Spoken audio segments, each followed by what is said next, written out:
Whoever has the gold has the power, and whoever has the power has the gold.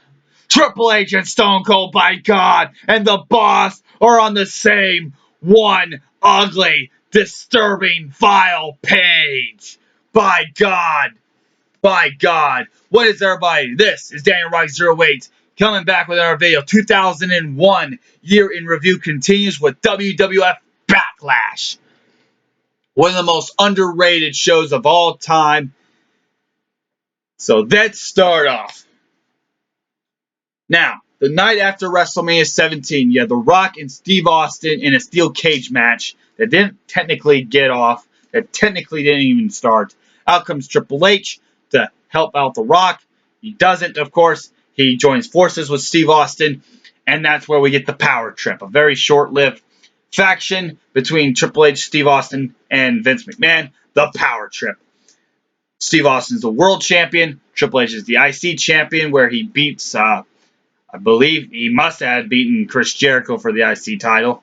Again, I mean, how many times did Triple H beat Chris Jericho? I don't think Jericho ever beat him.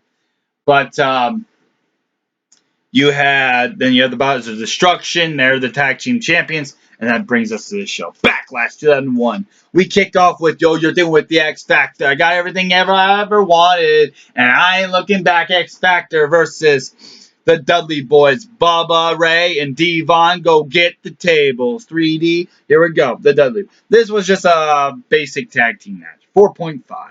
Rhino defeating Raven in a great hardcore championship match. You had shopping carts. Here comes the big part, though. At the end, Rhino goes for a gore, misses Raven, and goes right through a shopping cart. Very good stuff. Rhino picks up the victory in a great match, 7 out of 10.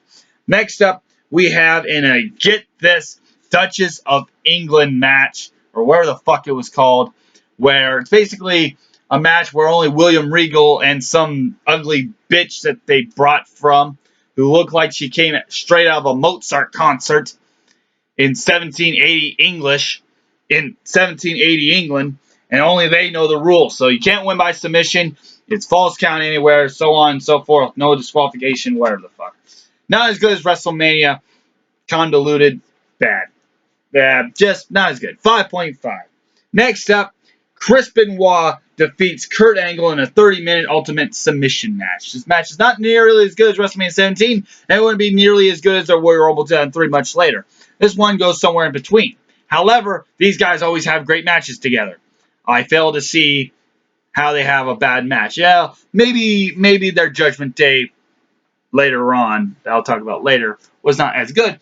But this is a great 30-minute Ultimate Submission match. You think it'd be boring, but it isn't boring. It is very, very entertaining. An 8 out of 10. After this, Chris Benoit would steal Kurt Angle's gold medals and put them right down his pants. And they have this classic moment where Kurt Angle reaches down Benoit's tights to grab the gold medals, and then he kisses them for some reason. And then he completely forgot.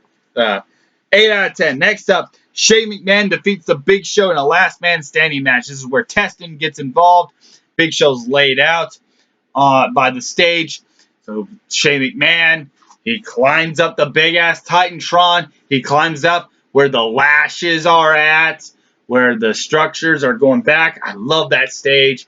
Going back and forth with the lashes. He climbs all the way up to the very top. He's standing like 35, 40, 45 feet. They sound it's like 65, but it isn't. About 40 feet.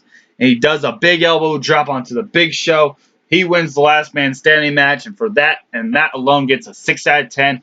Very entertaining match, just like the Steve Blackman match he had at SummerSlam 2000. Very good match. Next up, we have Matt Hardy, Eddie Guerrero, and Christian in a European title match that's completely forgettable and not really worth talking about. You had the less exciting Hardy Boy versus the less exciting Edge and Christian team, and then you had Eddie Guerrero in his last pay-per-view match. Then he went on to a drug rehab, and this would be, I think, his last pay-per-view match. Might have been wrong. This might have been his last pay-per-view match of up until another year.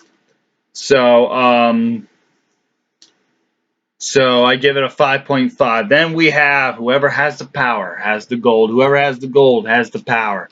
We have the power trip. Stone Cold Steve Austin, Triple H, the world and IC champions, defending their titles, going up against the Brothers of Destruction, The Undertaker and Kane, defending their world tag team titles in a all champions versus champions match. All the gold's on the line. Everything's on the line.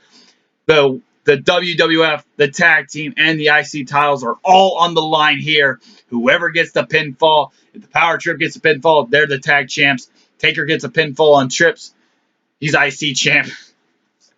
When it happened. Or whatever. This power trip, Brothers of Destruction, great match. 7 out of 10. Good stuff. Overall, Backlash 2001 is one of the most underrated shows of all time.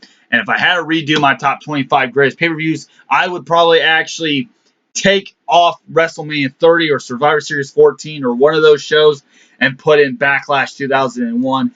One of the most underrated shows of all time. Maybe it's because this is the first pay-per-view after the Attitude Era, after the golden age of wrestling. We're right about to kick off the Invasion storyline, and I'll talk about that shit when I get to it. Oh boy, howdy.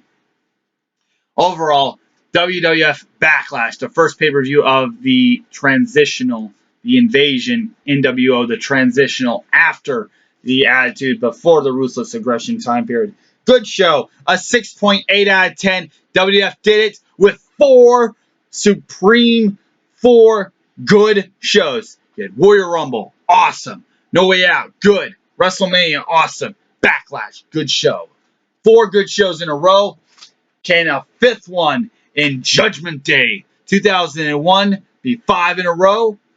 Well, I don't really remember too much of Judgment Day, so maybe that's not a good sign. I'm Daniel Rock 08, and WWF Judgment Day and WWF King of the Ring will be on their way. I'm Daniel Rock 08, and I'll catch you next time. Goodbye.